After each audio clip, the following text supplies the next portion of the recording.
del Ambient Assisted Living, y esta ya es una parte muchísimo más tecnológica y muchísimo más innovadora y muchísimo más futurible, pero que no deja de ser tecnología que hoy en día existe. Bueno, ya hemos visto que en el ciclo de vida lo más normal es que primero estemos saludables, que luego llevemos una vida con limitaciones pero bien independiente, que empecemos a tener necesidades de asistencia, que finalmente esta asistencia pues sea una asistencia ya cualificada del tipo de enfermería, etcétera, y al final pues que necesitemos tener probablemente una asistencia 24 horas al día más profesional. Y lo que vamos a tratar ahora en la segunda charla son todos estos aspectos de Personal Health, Mobile Health y Ambient Intelligent Health, o bien Ambient Intelligent Medicine, Personal Medicine, Mobile Medicine and Medicine at Home. Primero vamos a analizar lo que es la medicina personalizada. Hay mucha amplitud en el criterio de medicina personalizada, pero está siempre relacionada. Cuando personalizamos algo, habitualmente lo que personalizamos es un tratamiento, y la personalización del tratamiento depende directamente de la sensibilidad que nosotros tenemos a determinados fármacos. Hay personas que son resistentes a determinados antibióticos, resistentes a determinados fármacos, hipersensibles a otro tipo de fármacos, y todo eso lo podemos detectar desde el punto de vista genético y proteómico, como ahora veremos.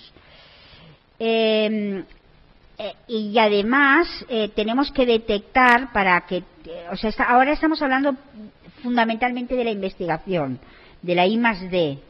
Y todavía no sabría yo decir, pero la I+D seguro.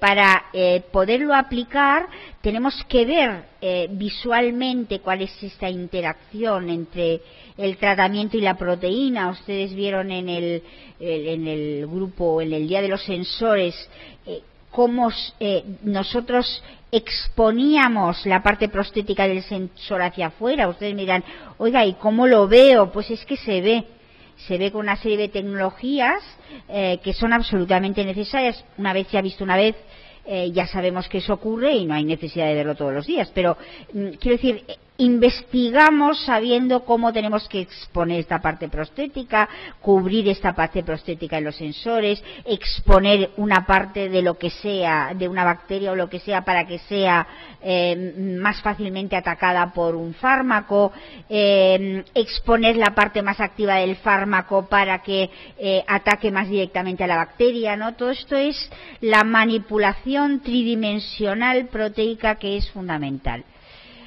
Luego hablaremos de la medicina móvil o de la Mobile Health, que está relacionada con todo lo que sea microtecnología y nanotecnología, y claro, al estar todo miniaturizado, eso puede estar imbibido en el entorno sin que nosotros nos podamos enterar de que existe, y por lo tanto estamos hablando ya del Ambient Intelligence. Y luego, cómo podemos mejorar los sensores existentes, del tipo que sea, yo les explicaré algunos, con mejoras tecnológicas. What we are going to face now is mainly research in personal medicine, mobile medicine, ambient intelligent medicine, and sensor improvement. For the personalized medicine, mainly we are dealing with the treatments and the way those treatments could be most effective, and for detecting in which way we can expose and we can present the areas of the treatments in order to get more effectiveness. Sometimes it is required to be visible. And for the mobile medicine coming into the ambient intelligent medicine, this is due to the wireless communication and to the miniaturized sensors, including nano and micro technology. And then we are going to talk on some kind of improved sensors.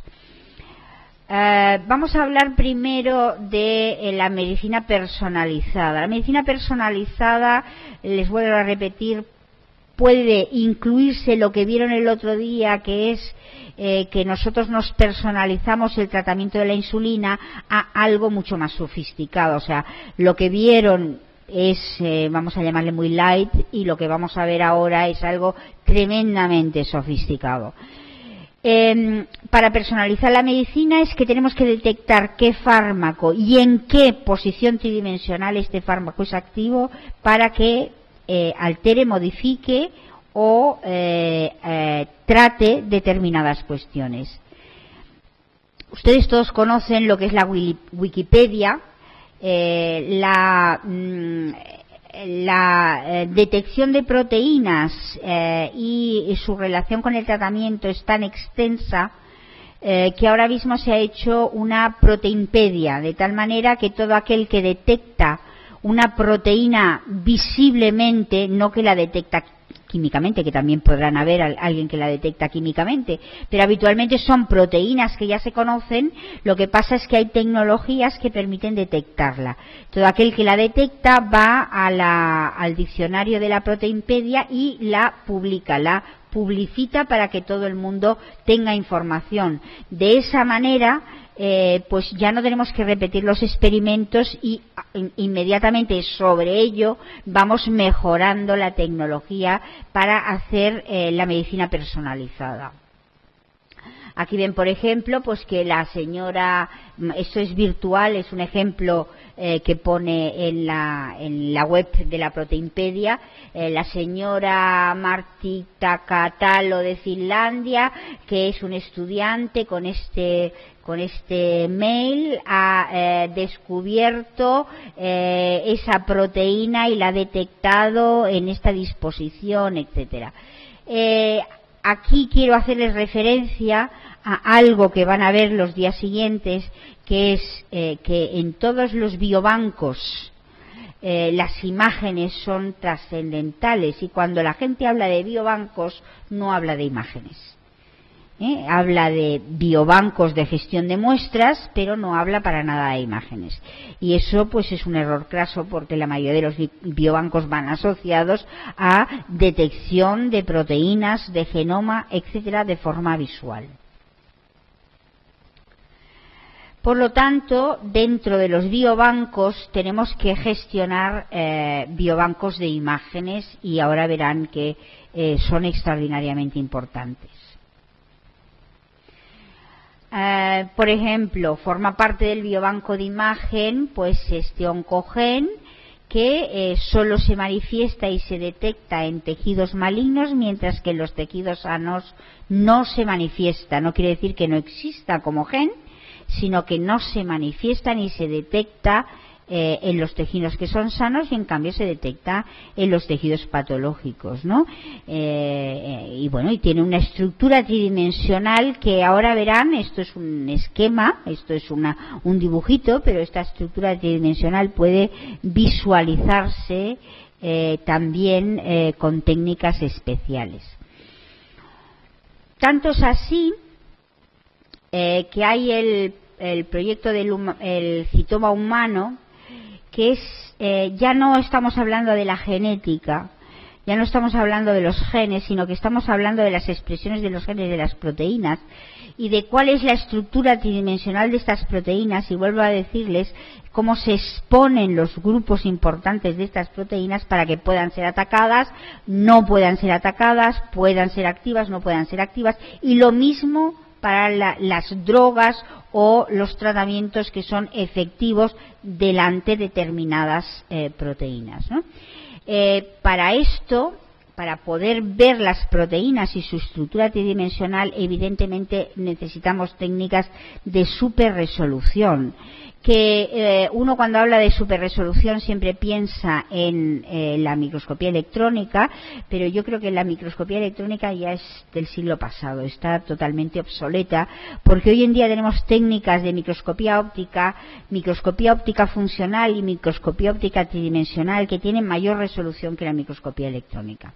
Y un ejemplo, por ejemplo, es el PALM, como ahora verán, que es este de aquí. Hay muchos métodos de superresolución ligados a soluciones ópticas y electrónicas que han sobrepasado la barrera del límite óptico. La barrera del límite óptico estaba en, vamos a ver, yo creo que estaba cerca de los 200 nanómetros.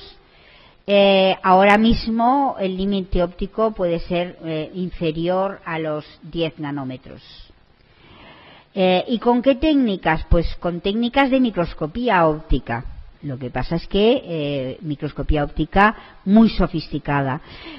Por eso es tan importante lo que dijimos el día pasado, que la gente no puede estar aislada, la gente tiene que funcionar en equipos multidisciplinarios. La única forma de evolucionar en el entorno de investigación son los equipos multidisciplinarios. Para evolucionar ahí necesitamos equipos histoquímicos, equipos ópticos, equipos de generación de láser, etcétera, para mejorar la técnica. Por ejemplo, el PALM, que es la localización fotoactiva microscópica, es lo que se le llama la microscopía puntillística, porque nosotros podemos ver las moléculas como puntos dentro de las células y podemos detectar dónde está ubicada una proteína y si esta célula la expulsa o no la expulsa con un tratamiento determinado, o si se ve afectada o no se ve afectada con un tratamiento determinado, de tal manera que podemos personalizar totalmente un tratamiento a una persona. Tenemos su cultivo, un cultivo de, por ejemplo, de células tumorales, y aplicamos un tratamiento y podemos saber si ese tratamiento va a ser o no va a ser efectivo en la persona determinada, ¿no?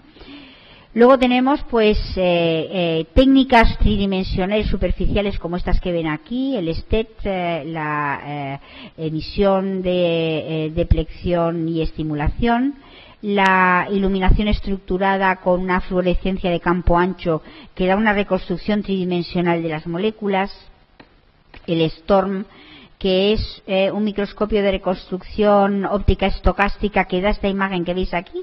Eso es una proteína vista tridimensionalmente con un microscopio óptico, o el microscopio 4pi, en la que vemos los microfilamentos que se encuentran dentro del citoplasma de una célula. Aquí vemos, por ejemplo, una mitocondria detectada con el microscopio 4pi. Ese es un microscopio de fluorescencia invertido con focal, en la que de lo que se trata es de que tienen dos excitaciones de fotones. Todo esto forma parte de las innovaciones ópticas y electrónicas y evidentemente, vamos a llamarlo así, en medicina no nos interesa porque eso es propio de los físicos, pero claro, tenemos que estar al día de cómo utilizar esto para el tratamiento personalizado de los enfermos y cómo formar equipos multidisciplinares para mejorar esos tratamientos. Aquí tenemos, por ejemplo, tecnologías para descubrir determinadas drogas en el interior de las células. Por ejemplo, la fluorescencia inducida de determinadas proteínas. A veces se excitan las proteínas y se pueden producir o bien desaparición de la fluorescencia o excitación de esta fluorescencia, y todo esto nos permite tener una resolución prácticamente molecular, es decir, vemos las moléculas. Otra forma de mejorar la visibilidad que es muy obvia es la utilización de LEEDs. ¿Qué son los LEEDs? Los LEEDs son las bombillitas esas monocolor que hoy en día se pone en casi todas partes porque son de vida media prácticamente inagotable, duran toda la vida.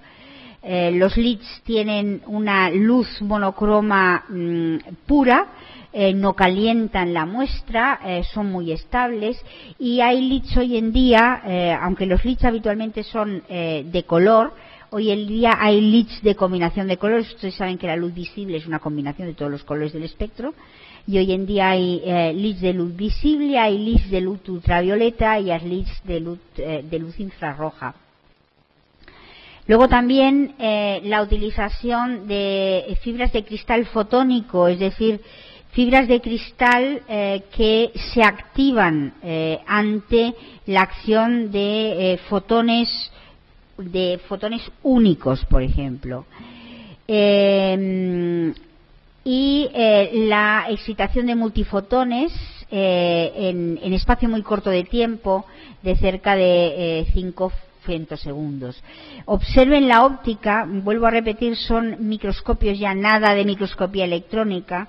Eso ni siquiera, a ese nivel ni siquiera podría llegar a veces la microscopía electrónica. Ya nada de microscopía electrónica, son microscopías ópticas puntiformes prácticamente, con excitaciones láser y con luces puras dirigidas a un punto exacto. Por ejemplo, tenemos el microscopio de luz de excitación armónica, que es un microscopio digital, vamos a llamarle así. Ustedes verán en unas charlas posteriores nuestro diseño de microscopio digital, que evidentemente no se acerca a esta resolución, pero que bueno, quiere emular soluciones de este tipo, ¿no? En este caso que se utiliza láser, es un microscopio invertido, es un microscopio de una cámara de CCD que se graba la imagen, algo parecido a lo que ustedes verán que nosotros hacemos con las técnicas de microscopía, y con una serie de algoritmos se calculan la imagen, se calculan de forma automática la imagen. Luego tenemos microscopios con sensibilidad fotónica. ¿Por qué? Pues porque encima del chip, esto es un CCD, un sensor, encima de este chip se les pone un cristal especial que tiene una especialísima sensibilidad fotónica, que son las fibras de cristal fotónico. Es decir, todo esto es una mezcla de física y óptica que hace que hoy en día existan microscopios que tienen resoluciones de escasos nanómetros.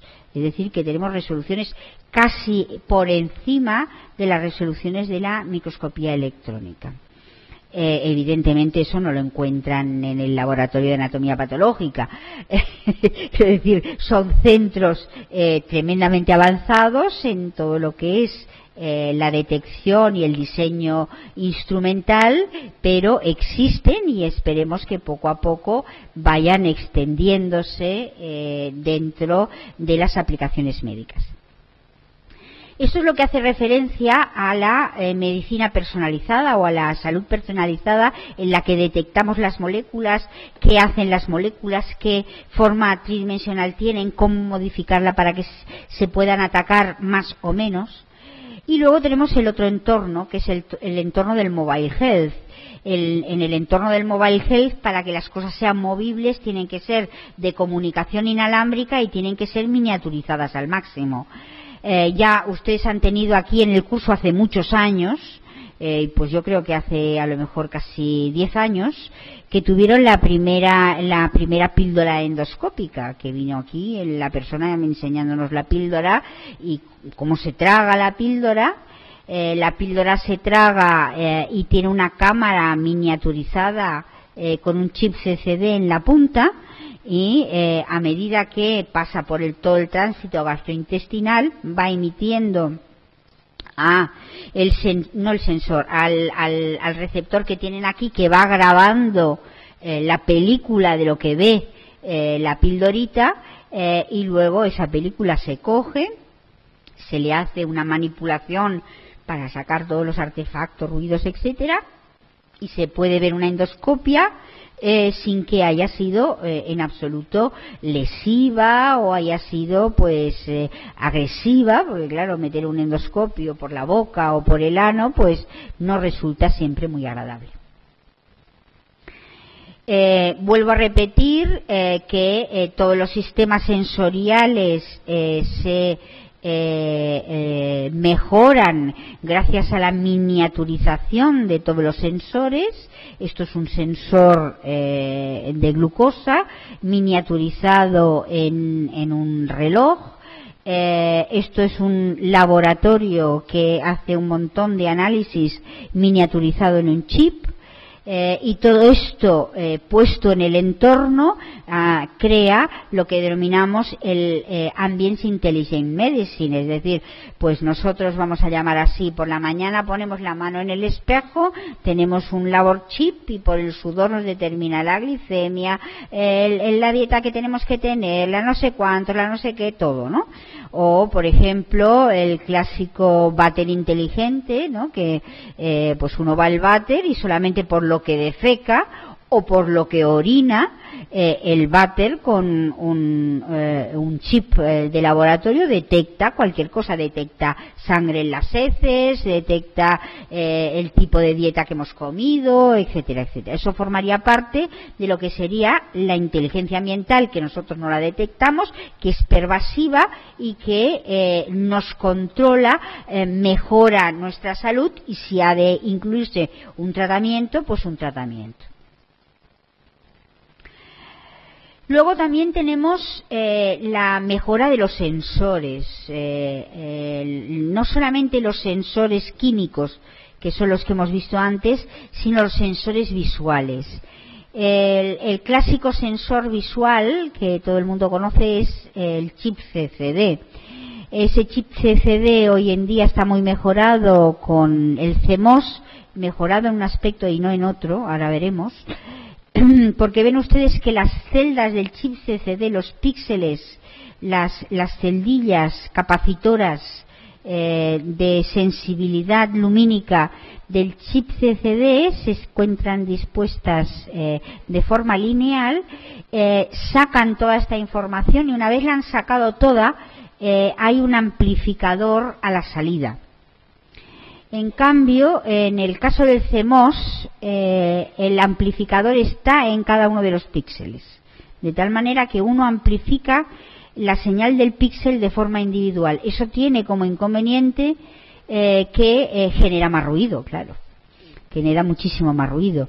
Pero tiene la ventaja que el acceso a los píxeles no tienes que esperar que salgan todos y los amplifiques, sino que puedes acceder independientemente a cada uno de ellos y por lo tanto puedes hacer un muestreo individual sin necesidad de coger toda la información que te viene del chip.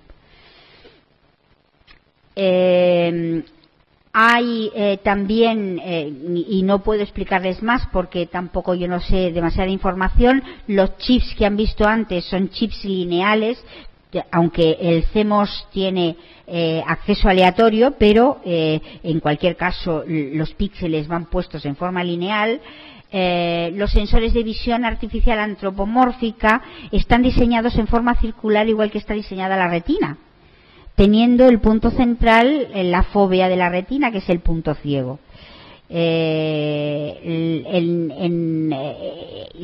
eso va a mejorar a la larga o a la corta, o va a tener capacidad de tener una visión cerebral excitando el cerebro en un momento determinado, que es lo que se intenta conseguir para excitar la membrana cortical de los ciegos, pues se verá en un futuro. Otra mejora de los sensores visuales son los foveones. Los films, el film fotográfico, ustedes saben que es una película de 3 sensores, rojo, verde y azul, dispuestos encima del soporte del film, ¿no? Sin embargo, los CCDs, las mejoras de los CCDs son mejoras y no son mejoras, ¿Por qué no son mejoras?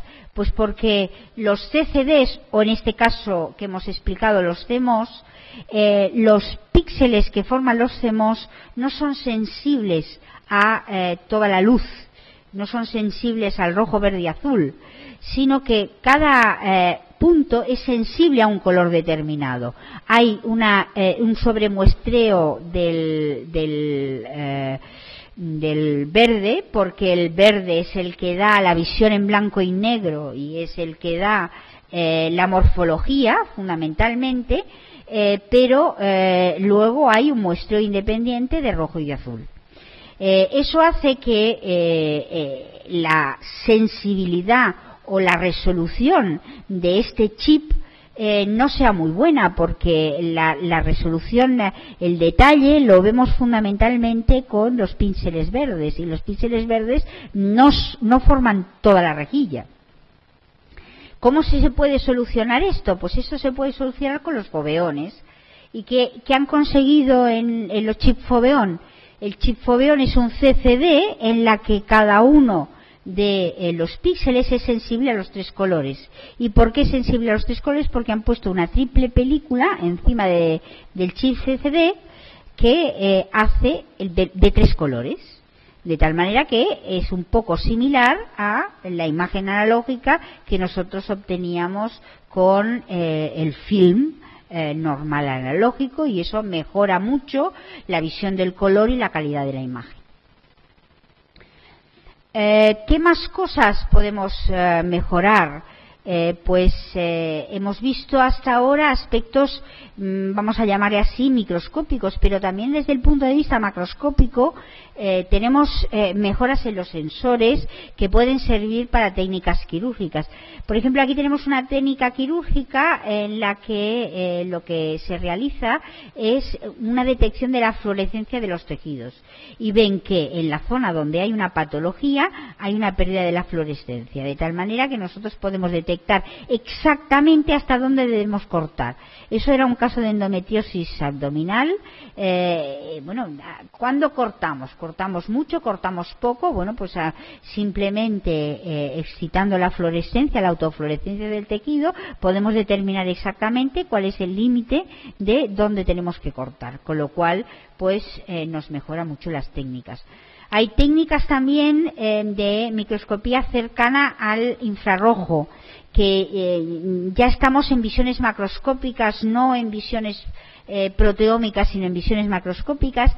El infrarrojo tiene una mayor penetrancia dentro de los tejidos y, por lo tanto, nos permite visualizar imágenes profundas, es decir, algo que no veríamos, pues utilizando un microscopio de infrarrojos podemos verlo.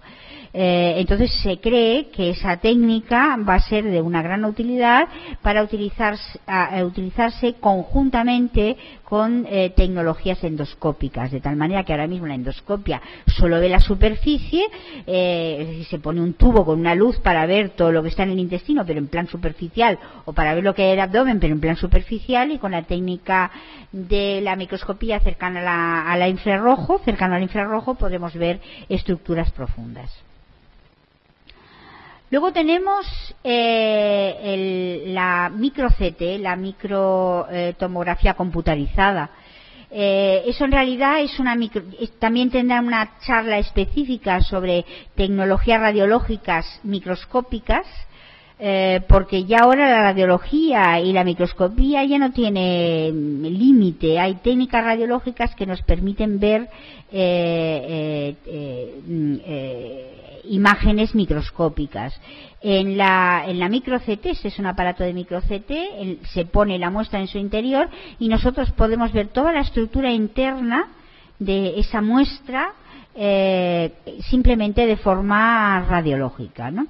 Tiene una resolución de 4 micras y ven ustedes que, claro, el foco de rayos X está microenfocado. Hay algoritmos de reconstrucción tridimensional, lo cual es muy útil para ver la reconstrucción tridimensional de una zona, incluso para hacer la planificación quirúrgica. Y la forma de recoger esta información puede ser con lentes de fibra óptica o con lentes ópticas, y van a sensibilizar una cámara CCD con normal de las vulgares, pero con las ventajas que ya hemos dicho de las nuevas tecnologías, de los chips de visión, ¿no? Entonces, bueno, pues todo esto mejora la calidad de visibilidad. Dentro del entorno quirúrgico tenemos todos los sensores hápticos, un solo sensor que pueda estar en la punta de los dedos nos puede permitir detectar la vibración, tener sensaciones táctiles y tener sensaciones térmicas, aunque sea a distancia, lo cual es esencial en cirugía robótica y en cirugía mínimamente invasiva y en cirugía endoscópica. Y ya acercándonos a técnicas más locas, por decir así, estamos en el rendering físico-dinámico, que evidentemente es pura investigación o pura teoría, pero que, bueno, alguna renderización se ha logrado hacer. Fíjense ustedes el ejemplo que ponen. En un hospital de Houston hay dos cirujanos que parecen realizar una operación quirúrgica difícil a un paciente cardíaco. De hecho, uno de los doctores es real, pero el otro es una réplica de un médico que realiza movimientos precisos estando no en Houston sino en Tokio. Y eso lo hacen renderizando, es decir, transportando. De hecho, lo verán ustedes cuando hagan la práctica de ultrasonografía, ¿no? O sea, ustedes hacen una ultrasonografía, hacen una reconstrucción tridimensional, la envían a otra estación y renderizan en las dos estaciones. Es decir, el movimiento que se hace en una estación es recibido en la otra estación, ¿no? Entonces, aquí el movimiento que el cirujano hace en Tokio es recibido en el otro lugar y puede tener una acción determinada, ¿no? Entonces, bueno, esto es una entelequia teórica, pero pues que a la larga a lo mejor ustedes podrán ver de lo que puede ser una renderización a distancia en una cirugía robótica. Y con esto terminamos. Muchísimas gracias.